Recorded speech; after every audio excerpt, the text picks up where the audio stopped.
Hello guys, welcome to my channel. Ang video natin ngayon ay kung paano mag-wiring ng submeter o kilowatt hour meter papunta sa main circuit breaker ng isang bahay. Ito yung wiring nung nakaraang video ko. Ito na lang yung gagamitin natin para dito sa submeter or kilowatt hour meter.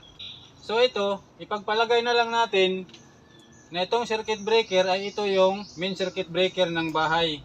Tapos ito naman yung wiring sa loob ng isang bahay. So itong submeter, magwa-wiring tayo papunta dito sa main circuit breaker ng isang bahay.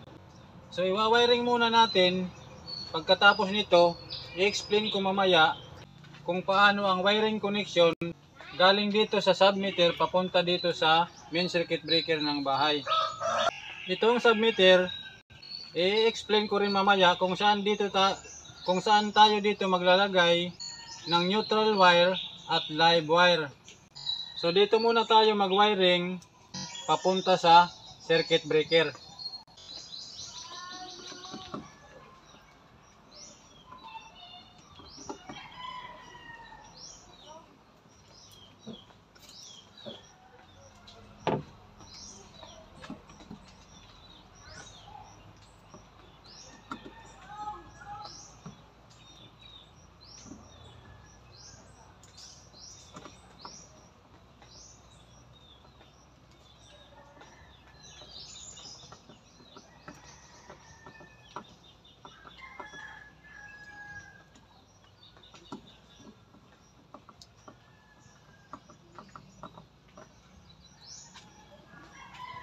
Ito yung neutral wire, dito yan ilalagay sa loob sa inner part ng submeter. So dito naman yung live.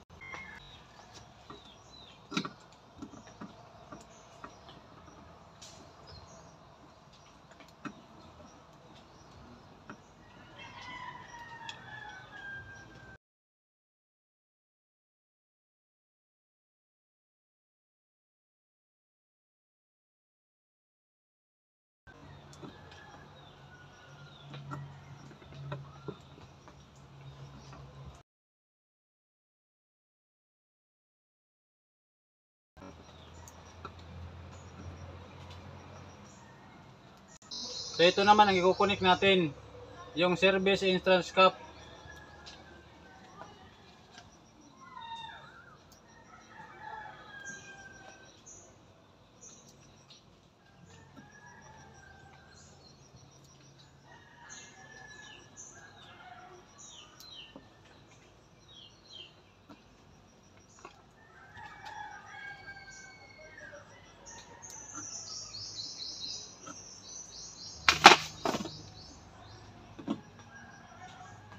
Dito naman sa neutral.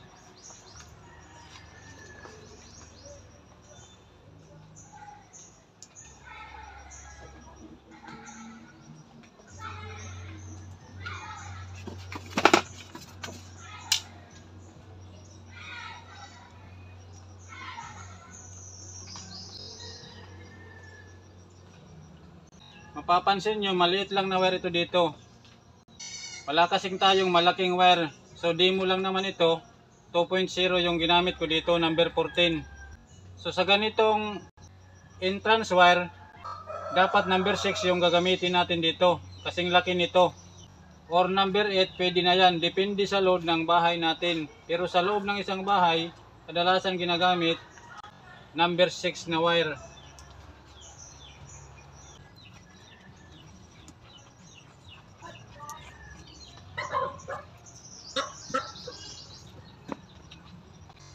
Ito, pwede natin ito lagyan ng electrical tape, pwede rin hindi. Neutral naman ito, connected ito sa ground. So dito naman tayo sa line side.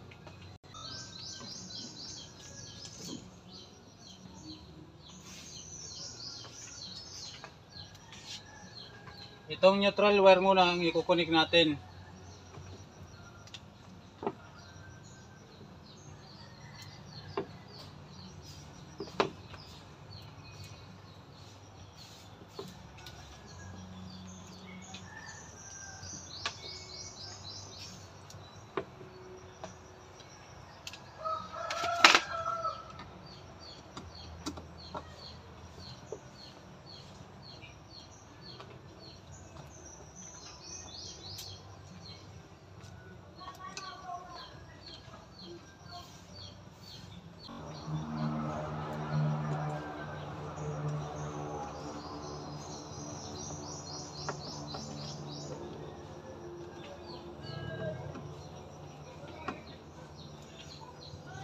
Sa pagwa-wiring dito, dapat mahigpit na mahigpit yung pagkakalagay dito para iwas loss connection. Kasi kung may loss connection dyan, masusunog ito, masisira itong submeter.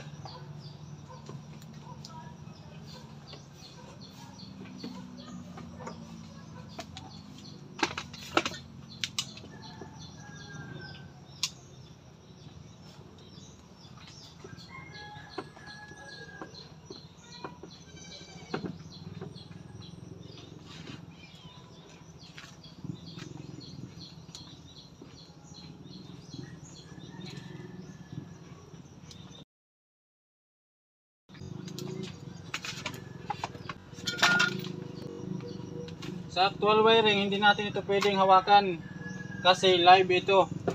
Pwede tayo dito dido. Pero ito, di mo lang naman, hindi pa ito doon naka-on sa circuit breaker, pwede natin dito hawakan. Madido.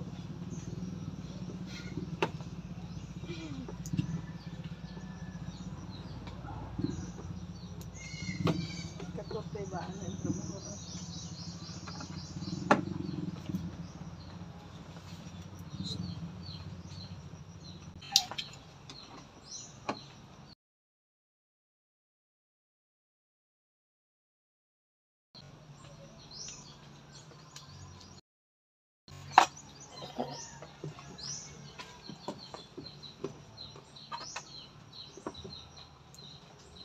So tapos na tayo mag-wiring. Dito sa submeter, papunta doon sa main circuit breaker. So itong line side natin, ito yung service drop wire. Live, neutral. Doon ito manggagaling sa poste ng service provider natin. Kung nasa Maynila kayo, Meralco ba dyan o ano, dito sa amin, Anico dito, nasa probinsya kami. Line to neutral yung supply namin. Ito, manggagaling ito sa poste. Papasok yan dito sa line side ng submeter o kilowatt hour meter. Ito, dito yan sa gilid, ito yung live or line. Dito naman sa gitna, ito yung neutral. May label yan dito. 1, 2, 3, 4. Neutral ito dito sa gitna. Ito naman dito sa kabila, dito ang neutral, dito ang line. Tapos pupunta na ito doon sa service entrance ng bahay natin. Line at saka neutral. Ito yung service entrance cap. Doon ito papunta sa main circuit breaker ng bahay natin sa loob ng bahay. Ito nasa labas ito ng bahay. Yung submeter natin, ang location nito kung minsan nasa labas ng bahay. So galing sa submeter, papunta doon sa service entrance ng bahay. Kung itong submeter naman, nandoon sa poste ng service provider, so ang tatakbo lang papunta sa bahay natin ay itong service entrance wire. Galing poste, papunta doon sa bahay natin, dito sa service entrance. Tapos papasok dito sa main circuit breaker. Kung ang location ng submeter ay nasa poste, ito yung manggagaling sa poste. Pero kung ang location ng submeter natin nandoon sa labas ng bahay, ang manggagaling sa poste na wire ay ito. Papunta dito sa submeter sa labas ng bahay natin. Ito naman, papasok na lang yan papunta sa service entrance. Tapos ang service entrance, diretso na yan sa main circuit breaker. Pagdating dito sa main circuit breaker, ito na yung load ng bahay natin. Halimbawa, ito yung mga outlet natin, ilaw, nandito na lahat. Ito, sample lang ito. Isang ilaw at ikokontrol ng 3 switch. Isang 4-way switch at 2 3-way switch. So, okay na tayo dito. I-test na natin ito. Ito dito, may cover pa ito. Ito yan. Ayan yung diagram na, oh. Ito yung diagram. Ayan. Ito yung main, dito yan. Ito naman yung load, ito yan. Ayan yung neutral. Magkasama lang yan, ayan, oh. Ito naman sa gilid yung line, ito. Parehas yan gilid. Ito. So dito yan nakalagay.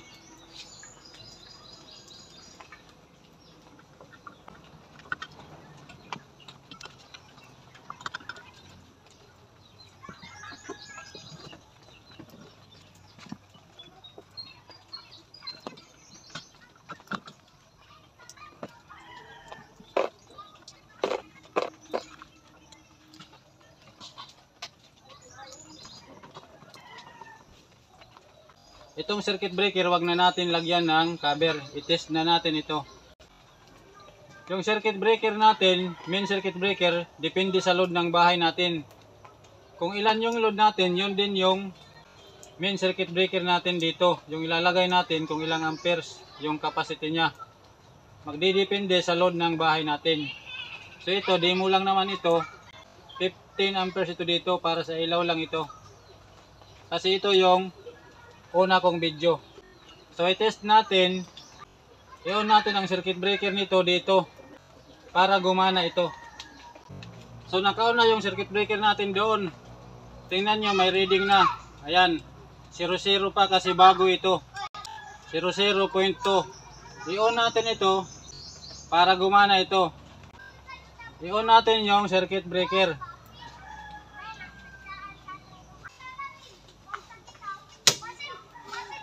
I-on natin ang switch. Ayan. Dito.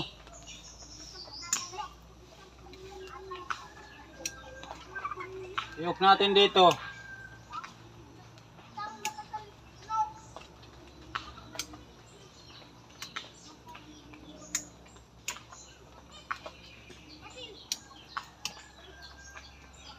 Itong wiring na ito, 4-way switch ito at 3-way switch. Isang ilaw, control ng 4-way switch at dalawang 3-way switch in 3 location. Sa gustong manood nito, nasa videos ko lang ito. Ang title nito, 4-way switch wiring. So ganun lang kung paano mag-wiring ng submeter o kilowatt hour meter. Galing poste, papuntang main circuit breaker. Sa actual na trabaho, ito yung main circuit breaker natin. Yung iba, panel board rin yung ginagamit. So depende sa bahay, sa laki ng bahay.